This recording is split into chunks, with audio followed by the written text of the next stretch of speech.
میں پاکی حاصل کرنے کے لیے غسل کرتا ہوں، وضو کرتا ہوں، تیمم کرتا ہوں، نیت یہ ہے. یہ دل میں ارادہ کرنا یہ نیت کہلائے گا. دل میں نیت ہو، ارادہ ہو کہ اس کام کے لیے کام کر رہا ہوں. زبان سے کہہ لینا بہتر ہے، لیکن وضو کرتے وقت زبان سے یہ نیت کہنا مستحب ہے. غسل کے وقت جو نیت کریں گے زبان سے نہیں کریں گے، دل کے اندر ارادہ کریں گے کہ میں پاکی حاصل کرنے کے لیے غسل کر رہا ہوں، دل کے اندر، زبان نہیں ہلانی، دل کے اندر یہ سینس دینا. لیکن تیمم کے اندر کیونکہ نیت کیا ہے؟ فرض ہے.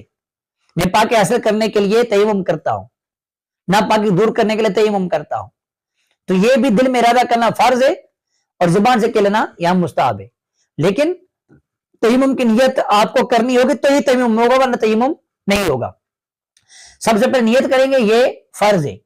اور دوسرا فرض کیا ہے؟